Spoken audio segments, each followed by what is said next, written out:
Hello viewers, this is Paladin of Odin, and this is some more Magic the Gathering Online. This is another episode of the Standard Commentary Series, and we're looking at Dark Jeskai versus Colorless Eldrazi. So far, Dark Jeskai has Jace and Soulfire Grandmaster. Eldrazi has a Matter Reshaper.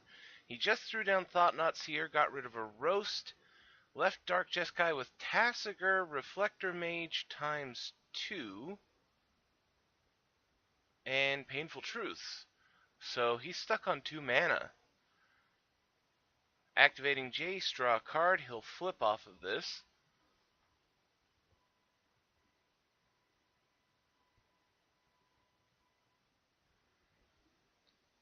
Okay, discards a Reflector Mage, shrinks the Thopter. So he did get his land, which he desperately needed. And throwing down the Reflector Mage on the Thought-Knot Seer. That will buy him a little bit of time.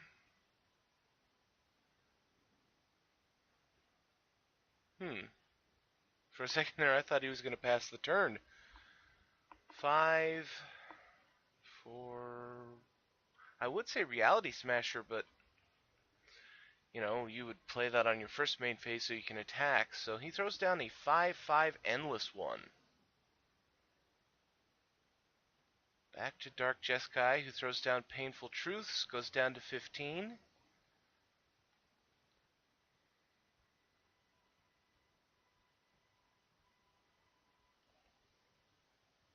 What does he have? Oh, he's attacking in with the Reflector Mage. Ah, it was a bait. Now he can flash back Fiery Impulse and kill off the Endless one.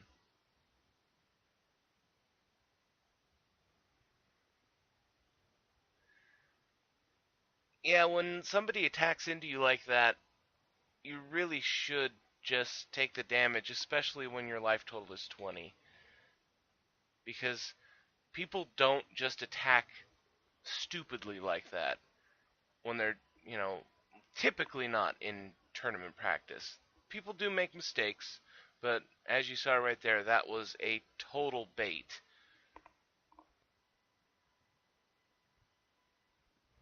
So Thought-Knot Seer comes back and takes away a Thunderbreak Regent. So now he has Swamp, double Crackling Doom, Mantis Rider, and Tasigur. Thopter hits Jace. Is he gonna Ruins? No. My guess is he has Spatial Contortion in his hand. Crackling Doom will kill off the Thought-Knot Seer.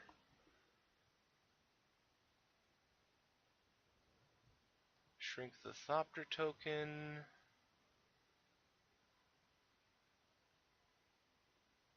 And Tasigur?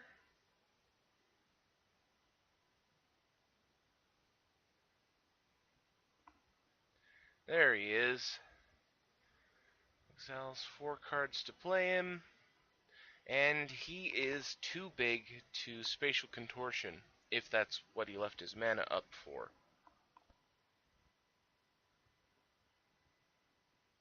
So not the greatest position right now. If, for example, he could throw down a Reality Smasher, that would be amazing because he could also use Ruins to make it a 6/6.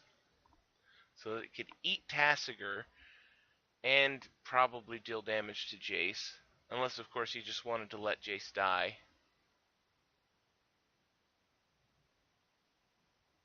1, 2, 3, 4, 5, 6, 7 mana.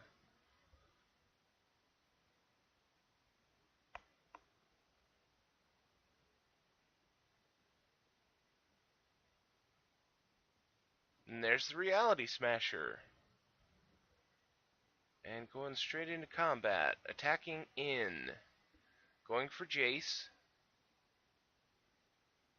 Makes it a 6/6, and Jace dies. And Crackling Doom.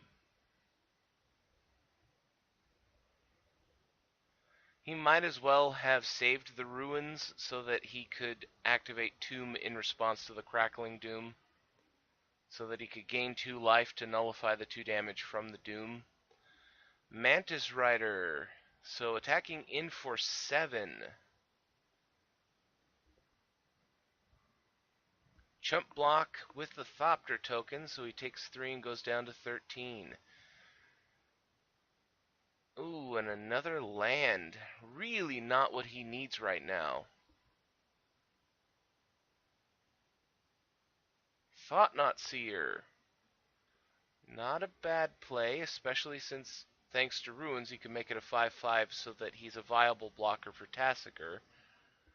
Gets rid of Kolagon, leaves him with a second Mantis Rider. That is brutal.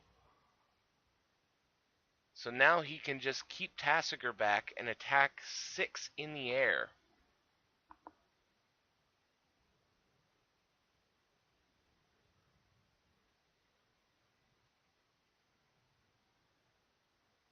And all he has to do is deal 1 more damage, and the Riders are lethal next turn.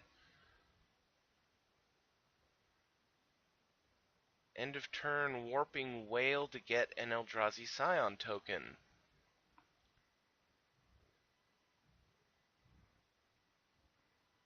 Six mana for Endbringer. Don't see him very often. Honestly, he's a very situational card. He's not really that great by himself. But it does allow him to attack in with the Thought-Knot Seer, because Endbringer's a 5/5, so he can still block Tasigur.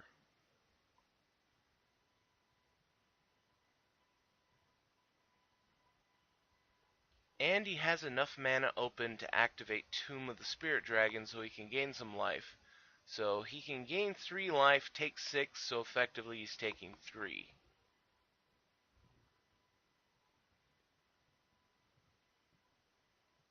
And double blocking! I was not expecting that. Another play, he's activating Tasigur's ability. In response, Tomb of the Spirit Dragon to gain 3 and go up to 10. And I have to admit, I would rearrange blockers so that the Mantis Rider takes damage first, but... well, there goes Tasigur. And he gets a card out of it. Oh, 3 Mantis Riders.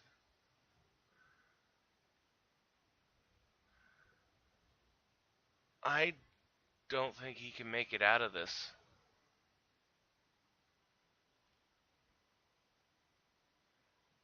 He doesn't have enough mana to make enough Thopters to chump block.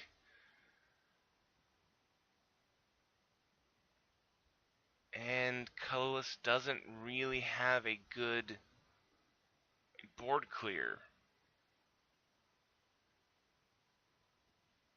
Eldrazi Mimic is not good enough. If it had been out for a turn and then he could throw down a Reality Smasher this turn so that he could attack in with 3 5/5s, then things would be different. The Dark Jeskai deck would have to do something about that. So taps Endbringer to deal 1 damage, takes him down to 11. And concedes. There was nothing he could do there. There were plenty of single target options, Spatial Contortion, Titan's Presence, things like that. Well, Titan's Presence wouldn't work because he'd have to reveal a card, but all those options are single target. Would have gotten rid of a single Mantis Rider, and he needed to get rid of at least 2 of them. So let's go to game 2. Actually, this video is pretty long, so sorry about that, but we're going to end the video there. That was Dark Jeskai versus Colorless Eldrazi, and if you liked what you saw, hit that like and subscribe button for me, and